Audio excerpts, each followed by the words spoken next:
Aqui, Peçanha, por exemplo, aqui no Rio Xingu tem 18%, aumenta em 18%. Careca aumenta 13%. Paranorte, 20%. Moquém, 7%. Raizama, 10%. Canastra, 27%. Esse cadastro é o maior. Pardo, deve ser o quê? 12%. Então, e é interessante que você pode, por exemplo, aumentar a capacidade de armazenamento do sul, aqui no norte. Se armazenando energia no norte, você vai diminuir a necessidade de linha de transmissão, que você vai armazenar no meio, como se você estivesse incluindo reservatório nas usinas do norte, só que com uma tecnologia diferente. Eu vou falar em detalhe cada projeto. Esse estudo aqui só levou em consideração o potencial de armazenamento. Depois eu vou falar sobre os entraves ambientais, que tem alguns projetos aqui que têm problemas ambientais que não seriam considerados, mas aqui é só para mostrar o conceito mesmo da tecnologia.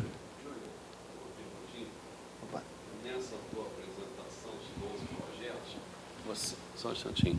Nesses 12 projetos que você estudou, eu não sei se eu entendi direito, você está considerando usinas hidrelétricas existentes, você fazendo novos reservatórios para aumentar o armazenamento, é isso? Ou aumentando o reservatório atual, é isso aí?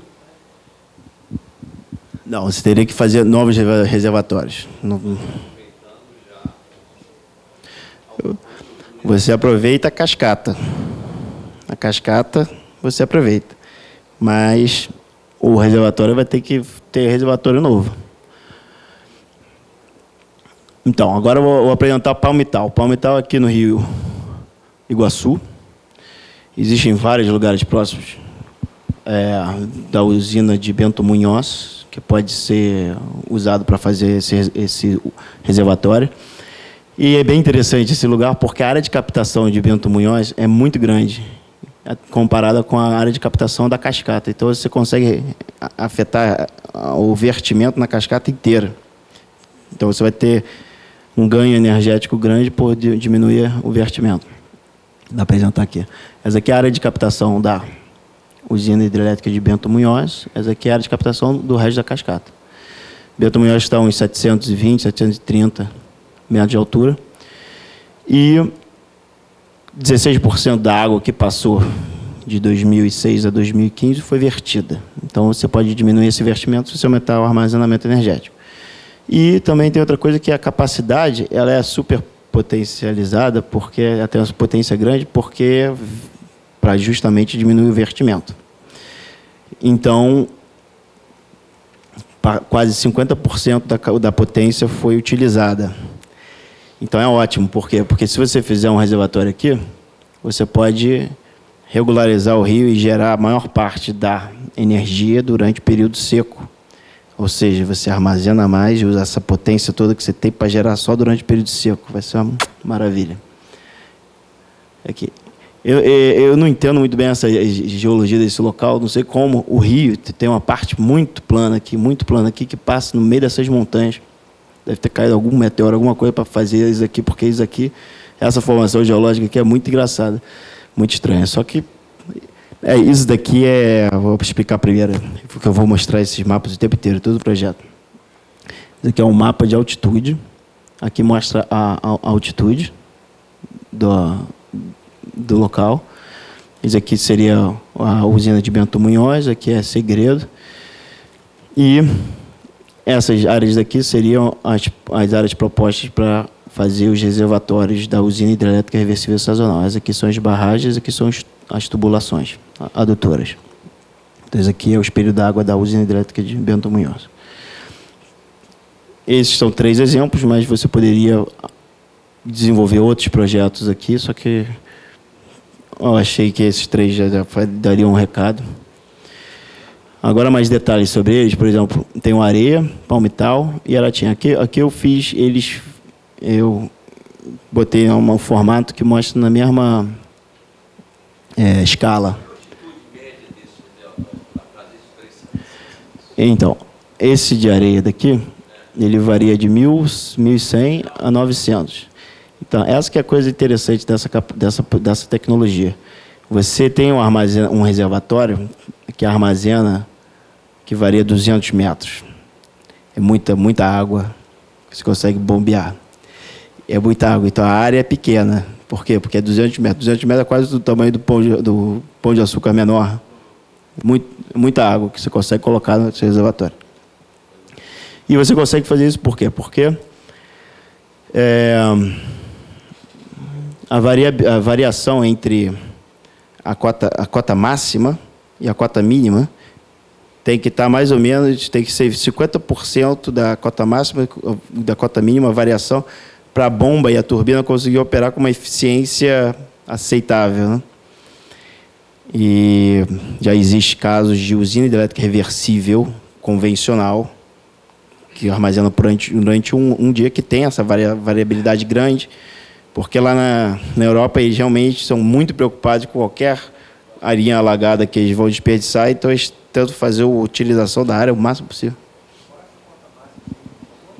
Qual é a cota máxima e a cota mínima? Então, está aqui no gráfico. A areia, a cota máxima é 1.100 e cota mínima 900.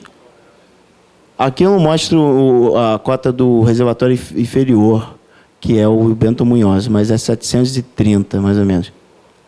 Então, de 730 para 900, dá 180. Então, aqui já seria um pouquinho ineficiente. A barragem também é enorme, né? 300. Então, você pode muito bem diminuir a barragem de 300, botar 280, 270, e diminuir a variação da cota, botar 170. Isso aqui eu que desenvolvi e tudo mais, estou tentando fazer uma melhor utilização do terreno. Com isso, você consegue... Esse areia, por exemplo, você aumenta em 7,9% a capacidade de armazenamento energético em uma área bem pequena de... Cadê a área? Área alagada, 72 km². Comparado com uma usina hidrelétrica reversível, uma usina hidrelétrica de acumulação convencional, 10 a 20, alaga uma área de 10 a 20 vezes menor, até comparado com Balbina, chega a 500 vezes menos. Então, esses aqui são os dados. Gostaria só de mostrar exemplos existentes de turbobomba e barragens desse tamanho que eu estou propondo, né? Então, a turbobomba, já existem turbobomba que tem uma variação de 150, 164, 94, 159, desculpa. A variação da cota máxima para a cota mínima, que no caso seria esse valor daqui dividido pelo valor total, de 42. Então, você tem uma variação grande já, que já consegue fazer. E as barragens, a maior barragem do mundo é 300 metros, 305 metros, 300 metros. Tem barragens bem altas. Claro que inviabiliza o projeto, uma barragem muito alta, mas você diminui a barragem, faz uma área alagada menor e trabalha com um armazenamento um pouquinho menor. Não precisa resolver o problema do Brasil com um projeto. Você pode fazer 2, 3 menores. Então, esse aqui é como é que a usina hidrelétrica reversível opera. Esse aqui é o exemplo de Iguaçu. Dá um exemplo aqui. Durante o período úmido, ou quando você tem um período de alta disponibilidade hídrica na bacia do Iguaçu, a ideia é o seguinte: parte da água que está chegando no Rio Iguaçu, se tiver um fluxo grande ou pequeno, a ideia é você pega o excedente de geração da Amazônia, que a gente vai ter nos próximos 10 anos, 2 gigawatts bombeia para a usina hidrelétrica reversível sazonal, você vai acarretar na redução da geração na cascata de 2,3.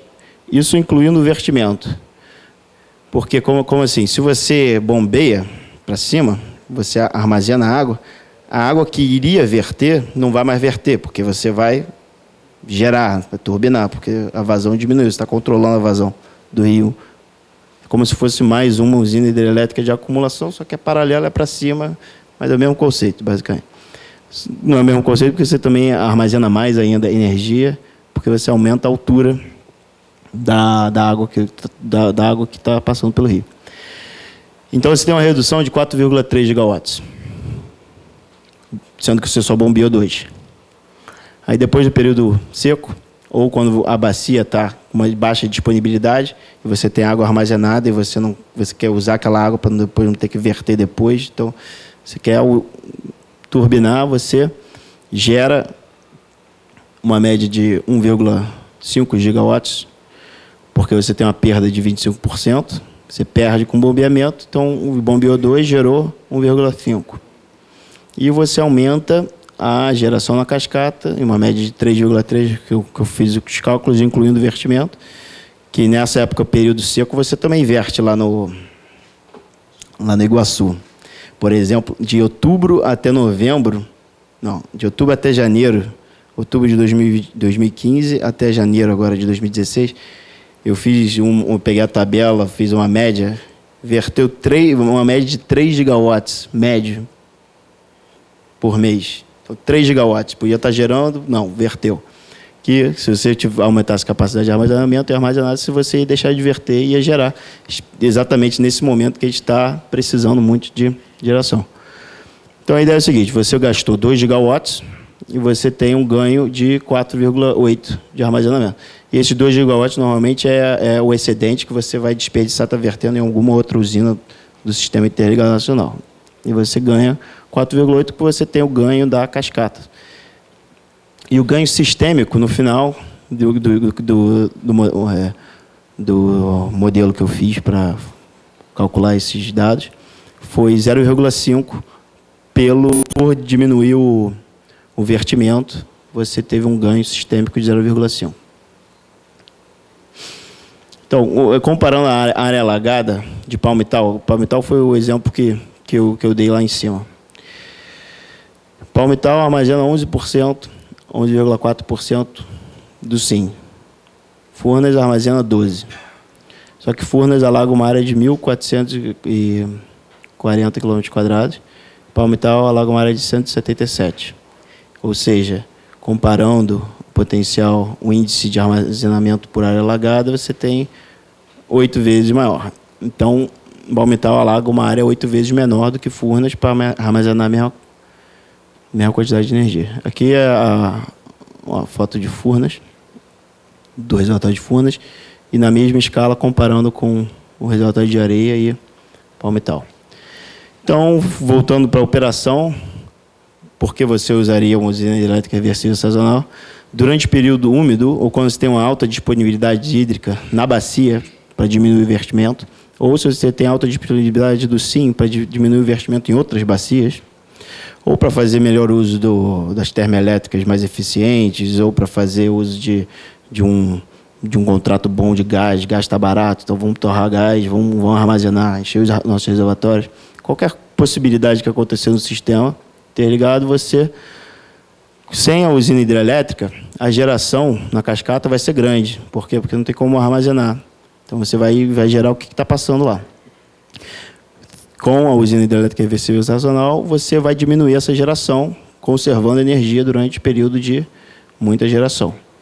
O vertimento sem a usina hidrelétrica reversível sazonal vai ser maior, vai ser menor. A perda com bombeamento, isso que é uma coisa bem interessante. Você vai perder com bombeamento, só que você vai bombear, você vai perder bombeamento, 25% de bombeamento, mas você vai bombear quando você tiver excedente de geração. Então, você vai ter uma redução de desperdício. Você vai bombear quando você tem muita energia no sistema, ou está vertendo, então, você bombeia, mas bombeia quando realmente você tem muita energia. E a perda com a queda, eu falo que, como você vai armazenar energia na usina hidrelétrica reversível sazonal, que já está levando em consideração a variabilidade da queda, as usinas hidrelétricas na cascata vão operar a maior parte do tempo no topo. Por quê? Porque você está armazenando energia na usina hidrelétrica reversível sazonal. Então, a vazão que passa pela usina vai gerar mais energia por vazão. Por quê? Porque a queda das usinas, as usinas vão estar sempre cheias. Claro que se você tiver uma estiagem muito grande, vai acarretar de diminuir, mas a ideia é manter elas o mais cheias possível para aumentar a geração das bacias. Então, durante o período seco ou baixa disponibilidade hídrica na bacia, esse baixa disponibilidade hídrica na bacia é caso você tenha uma estiagem como teve no Paraíba do Sul, que você não teve nem água para diluir o esgoto sanitário, né? Que morreu o peixe, deu problema para caramba. Por quê? Porque não choveu, acabou água para abastecimento hídrico. Então, você vai armazenar água também para o meio ambiente, para abastecimento hídrico e tudo mais. E aqui, baixa disponibilidade de energia no sim. Você está em estiagem durante o período úmido, mas você ainda tem energia armazenada na usina hidrelétrica reversível sazonal. Então, a geração é menor, porque não tem água para gerar, só que como você armazenou com a usina hidrelétrica reversível sazonal, você vai gerar na escassez, que é bem importante. O PLD provavelmente não vai gostar tanto, não vai variar igual uma loucura, né? Vai ficar mais estável. Mas isso é uma consequência de você armazenar energia e poder gerar na escassez. O vertimento vai ser menor, porque você não vai ter água na bacia, período seco ou baixa disponibilidade hídrica na bacia. A perda de bombeamento é zero, porque você não vai bombear nessa época, você vai bombear quando você tem acidente.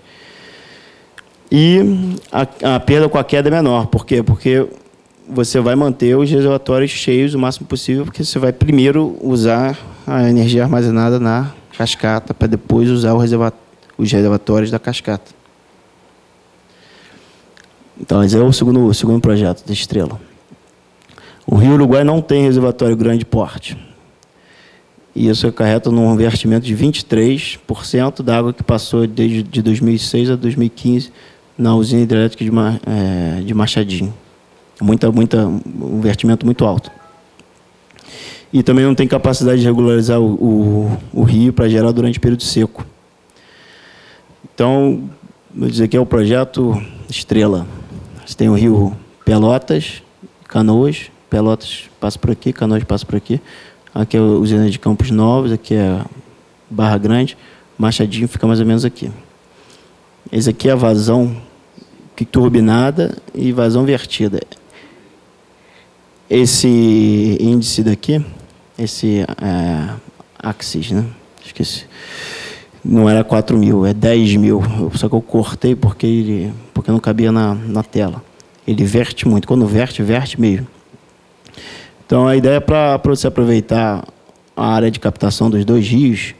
Eu fiz uma sugestão que, como aqui é mais alto, tem 30, 40 metros maior do que Barra Grande, o reservatório de Campos Novos, fazer uma tubulação adutora para o reservatório de Barra Grande e você poder armazenar na usina hidrelétrica reversível sazonal Estrela a água que vem tanto de Campos Novos e de Pelotas. Nesse caso aqui no meio, o rio, caso chova muito em Campos Novos, pode até correr no lado contrário, mas isso aí também é uma sugestão do projeto. Esse projeto aqui, a barragem é relativamente pequena, de 190, relativamente pequena para esse tipo de projeto, né? Porque aqui no Brasil, 190 metros realmente é uma barragem, uma bela de uma barragem. E aumenta a capacidade de armazenamento 3,6. A eficiência é alta, por quê? Porque você tem muito vertimento. Então, em vez de ter uma eficiência de 75%, como uma usina hidrelétrica reversível convencional teria, essa tem uma eficiência de 119. Ou seja, se você botar 1 gigawatt de bombeamento, você vai ter um ganho de 190 megawatts por sistema, considerando, lógico, os dados que eu usei lá para fazer as estimativas.